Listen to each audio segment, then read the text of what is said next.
Voyage. ഇന്ന് നമ്മൾ ഉഴുന്നുകൊണ്ടുള്ളൊരു ബോണ്ടയാണ് ഉണ്ടാക്കാൻ പോകുന്നത്. ഇത് വൈകുന്നേരങ്ങളിലൊക്കെ ഉണ്ടാക്കാൻ പറ്റിയ നല്ലൊരു 4 മണി പലഹാരമാണ്. പിന്നെ ഇടയ്ക്ക് നമുക്കിത് ബ്രേക്ക്ഫാസ്റ്റിന് ഒന്ന് ട്രൈ ചെയ്ത് നോക്കാവുന്നതാണ്. ഇത് എണ്ണപ്പലഹാരം ആണെങ്കിൽ കൂടി നമ്മളിടയ്ക്ക് പൂരിയൊക്കെ ഉണ്ടാക്കാറുണ്ടല്ലോ, അപ്പോൾ അതുപോലെ വെറൈറ്റിക്ക് ഇതും ഒന്ന് ട്രൈ ചെയ്ത് നോക്കാം. അപ്പോൾ എല്ലാവരും ഇതൊന്ന് ഉണ്ടാക്കി നോക്കിയിട്ട് നിങ്ങളുടെ അഭിപ്രായങ്ങൾ കമൻറ്റ് ബോക്സിലൂടെ ഒന്ന് അറിയിക്കണം. നിങ്ങളുടെ കമൻറ്റ്സ് വായിക്കുമ്പോൾ നമുക്ക് നല്ലൊരു ഇൻസ്പിറേഷൻ ആണത്. അപ്പോൾ അതുകൊണ്ടാണ് ഇടയ്ക്കിടയ്ക്ക് ഇതിനെപ്പറ്റി പറയുന്നത്. അപ്പോൾ നമുക്കിതെങ്ങനെയാണ് ഉണ്ടാക്കുന്നതെന്ന് കണ്ടിട്ട് വരാം.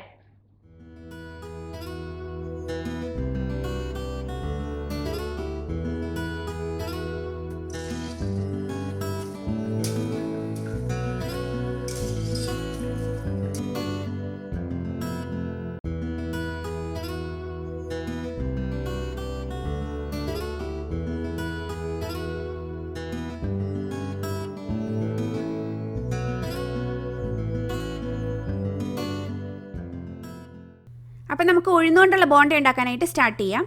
അതിനുവേണ്ടി ഇവിടെ 1.25 കപ്പ് ഉഴുന്ന് ഒരു 3 മണിക്കൂർ കുതിർത്തെടുത്തതാണിത്. ഇതൊരു 4 പ്രാവശ്യം കഴുകിയെടുത്തതിന് ശേഷമാണ് കുതിരാനിട്ടത്. ഇപ്പോൾ ഇതൊന്നും കൂടി ഒന്ന് കഴുകിയെടുത്തിട്ടുണ്ട്. ഇത് മിനിമം ഒരു 2 മണിക്കൂർ നേരമെങ്കിലും നമ്മൾ കുതിർത്തെടുത്താൽ മതി. പിന്നെ നമുക്കിത് ബ്രേക്ക്ഫാസ്റ്റിന് വേണ്ടി ഉണ്ടാക്കാനാണെങ്കിൽ നമുക്കിത് തലേദിവസം രാത്രി കുതിരാനായിട്ട് ഇടാം. അപ്പോൾ ഇനി ഒരു മിക്സിയുടെ ജാറിലേക്ക് നമുക്ക് ഈ ഉഴുന്നിൻ്റെ ഒരു പകുതി പോർഷൻ ഇട്ട് കൊടുക്കാം. ഞാൻ 2 പ്രാവശ്യമായിട്ടാണ് ഇത് അരച്ചെടുക്കുന്നത്, അല്ലെങ്കിൽ നമുക്ക് അരച്ചെടുക്കാനായിട്ട് ബുദ്ധിമുട്ടായിരിക്കും. ഇനി ഇവിടെ ഞാനൊരു 3/4 കപ്പ് വെള്ളം എടുത്ത് വെച്ചിട്ടുണ്ട്. അതിൻ്റെ ഒരു പകുതി ഇതിലേക്ക് ഒഴിച്ചു കൊടുക്കാം. ഇനി ഇത് നമുക്ക് നന്നായിട്ട് ഒന്ന് അരച്ചെടുത്തോണ്ട് വരാം. ഇപ്പോൾ ഇവിടെ ആദ്യത്തെ ട്രിപ്പ് നന്നായിട്ട് അരച്ചെടുത്തോണ്ട് വന്നിട്ടുണ്ട്. ഇടയ്ക്കിടയ്ക്ക് നിർത്തി ഇളക്കിയൊക്കെ ഇട്ട് കൊടുത്താണ് ഇത് അരച്ചെടുത്തത്. അപ്പോൾ ഇനി ഇത് നമുക്കൊരു പാത്രത്തിലേക്ക് മാറ്റാം.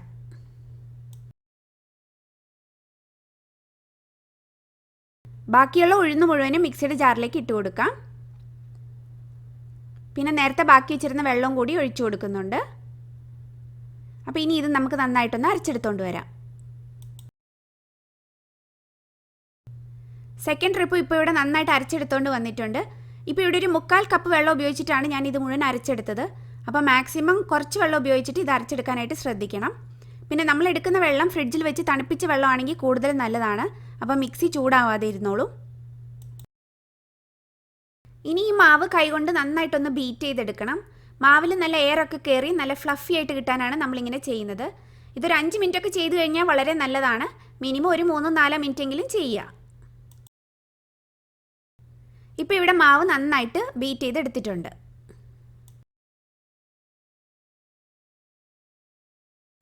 ഇനി ഇവിടെ ഇതുപോലെ ഒരു ചെറിയൊരു കഷ്ണം ഇഞ്ചിയും എടുത്തിട്ടുണ്ട്, 2 പച്ചമുളകും എടുത്തിട്ടുണ്ട്. അപ്പോൾ ഇത് രണ്ടും നമുക്ക് നന്നായിട്ട് പൊടിയായിട്ടൊന്ന് അരിഞ്ഞെടുക്കാം. ഒരു 1/2 ടീസ്പൂൺ കുരുമുളക് എടുത്തിട്ട് ഒന്ന് ക്രഷ് ചെയ്തെടുക്കാം.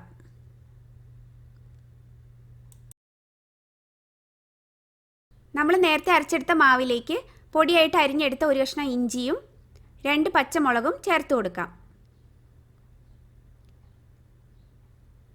പിന്നെ അതിലേക്ക് 2 തണ്ട് കറിവേപ്പില ചെറുതായിട്ട് കൈകൊണ്ടൊന്ന് നുറുക്കി ചേർത്ത് കൊടുക്കാം.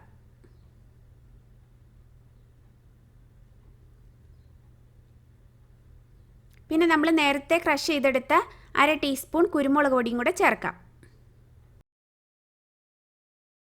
അടുത്തതായിട്ട് ഒരു 1/4 ടീസ്പൂൺ കായപ്പൊടി ചേർത്ത് കൊടുക്കാം.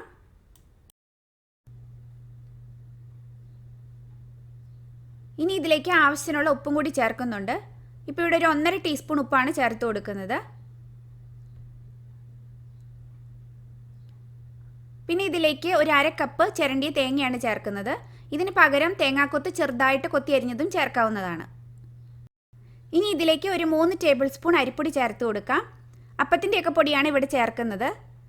ബോണ്ടയുടെ ആ പുറം ഭാഗമൊക്കെ നല്ലൊരു ക്രിസ്പി ആയിട്ട് കിട്ടാനാണ് അരിപ്പൊടി ചേർത്ത് കൊടുക്കുന്നത്. ഇനി ഇത് നമുക്ക് നന്നായിട്ടൊന്ന് മിക്സ് ചെയ്തെടുക്കണം. കൈകൊണ്ട് എല്ലാ ഇൻഗ്രീഡിയൻസും നന്നായിട്ടൊന്ന് യോജിപ്പിച്ചെടുക്കാം. മിക്സിങ് കഴിഞ്ഞതിന് ശേഷം പാകത്തിന് ഉപ്പുണ്ടോയെന്നൊന്ന് ചെക്ക് ചെയ്ത് നോക്കണം. പിന്നെ നമ്മൾ അരയ്ക്കുന്ന സമയത്ത് വെള്ളം കൂടി പോയിട്ടുണ്ടെങ്കിൽ ഒരു 1-2 ടേബിൾ സ്പൂൺ അരിപ്പൊടിയും കൂടിയൊക്കെ ചേർത്ത് പാകത്തിനുള്ളൊരു നല്ലൊരു കൺസിസ്റ്റൻസി ആക്കി എടുത്താൽ മതി. ഇപ്പോൾ ഇതിവിടെ നന്നായിട്ട് മിക്സ് ചെയ്തെടുത്തിട്ടുണ്ട്. ഇപ്പോൾ ഇവിടെ എണ്ണ നന്നായിട്ട് ചൂടായി വന്നിട്ടുണ്ട്. അപ്പോൾ നമുക്ക് കൈ ഇതുപോലെ വെള്ളത്തിലൊന്ന് മുക്കിയെടുക്കാം. അതിനുശേഷം മാവ് കുറച്ച് കയ്യിലേക്ക് എടുത്തിട്ട് ഇതുപോലെ തള്ളവിരലിലും കൊണ്ട് പതുക്കെ താഴോട്ട് ഇട്ട് കൊടുക്കണം. അപ്പോൾ ഇതുപോലെ കുറേശ്ശെ മാവ് എടുത്തിട്ട് നമുക്ക് എല്ലാം ഇതുപോലെ ഇട്ട് കൊടുക്കാം.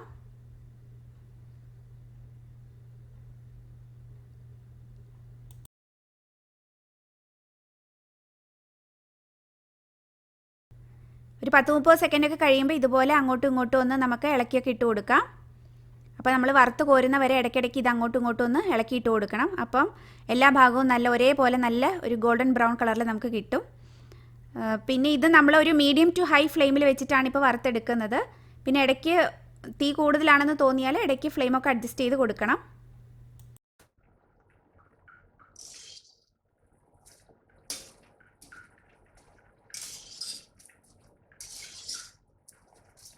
ഇപ്പോൾ ഇവിടെ ബോണ്ട നന്നായിട്ട് മൂത്ത് വന്നിട്ടുണ്ട്. അപ്പോൾ ഇത് കണ്ടില്ലേ, ഇതുപോലെ ഒരു നല്ലൊരു ഗോൾഡൻ കളർ ആകുമ്പോഴാണ് നമ്മളിത് എണ്ണയിൽ നിന്ന് കോരിയെടുക്കേണ്ടത്. ഇനി ഇത് നമുക്ക് പേപ്പറിലേക്ക് ഇട്ട് കൊടുക്കാം. ബാക്കിയുള്ള മാവ് നമുക്ക് ഇതുപോലെ തന്നെ വറുത്തെടുക്കാം. കൈ ഒന്ന് വെള്ളത്തിൽ മുക്കിയെടുത്തതിന് ശേഷം കുറച്ച് മാവ് എടുത്തിട്ട് ഇതുപോലെ വീണ്ടും എണ്ണയിലേക്ക് ഇട്ട് കൊടുക്കാം. അപ്പം നമ്മുടെ ഉഴുന്നുകൊണ്ടുള്ള ബോണ്ട ഇവിടെ നല്ല ചൂട് ബോണ്ട റെഡി ആയിട്ടിരിക്കുന്നുണ്ട്. ഇതിൻ്റെ പുറംഭാഗമൊക്കെ നല്ല ക്രിസ്പി ആയിട്ടാണ് ഇരിക്കുന്നത്. നമ്മൾ ഇതിൽ അരിപ്പൊടിയൊക്കെ ചേർത്ത് കൊടുത്തിരുന്നല്ലോ, അതുകൊണ്ട് പുറംഭാഗമൊക്കെ നല്ല മൊരിഞ്ഞിരിക്കുന്നുണ്ട്. അപ്പോൾ എല്ലാവരും ഇതൊന്ന് ട്രൈ ചെയ്ത് നോക്കണം. ഇതിൻ്റെ കൂടെ കോമ്പിനേഷൻ എന്ന് പറഞ്ഞു കഴിഞ്ഞാൽ സാമ്പാറിൻ്റെ കൂടെയും അതുപോലെ തേങ്ങാ ചമ്മന്തിയുടെ കൂടെയൊക്കെ നല്ല കോമ്പിനേഷനാണ്. ഞാനിപ്പോൾ ഇന്നിവിടെ എൻ്റെ കയ്യിൽ സാമ്പാറിലുകൊണ്ട് പിന്നെ തേങ്ങാ ചമ്മന്തി ഉണ്ടാക്കിയിട്ടില്ല. ഇതാ നമുക്കിതൊന്ന് ഇതുണ്ടോ, ഇതിൻ്റെ ഉൾഭാഗം ഇങ്ങനെയാണ് ഇരിക്കുന്നത്. ഉള്ളു നല്ല സോഫ്റ്റ് ആയിട്ടാണ്, പുറം നല്ല ക്രിസ്പി ആയിട്ടാണ് ഇരിക്കുന്നത്. ഇതുപോലെ സാമ്പാറിൻ്റെ കൂടെയോ തേങ്ങാ ചമ്മന്തിയുടെ കൂടെയൊക്കെ നല്ല ടേസ്റ്റാണ്.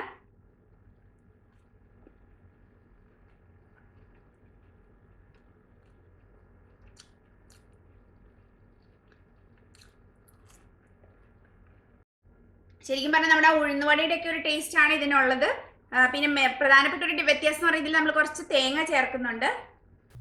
അപ്പോൾ എല്ലാവരും ഈ റെസിപ്പി ഒന്ന് ട്രൈ ചെയ്ത് നോക്കണം. എന്നിട്ട് ഇഷ്ടപ്പെടുവാണെങ്കിൽ ലൈക്ക് ചെയ്യാനും ഷെയർ ചെയ്യാനും മറക്കരുത്. വീണ്ടും മറ്റൊരു നല്ല റെസിപ്പിയുമായിട്ട് കാണുന്നവരെ ടേക്ക് കെയർ, ബൈ ബൈ.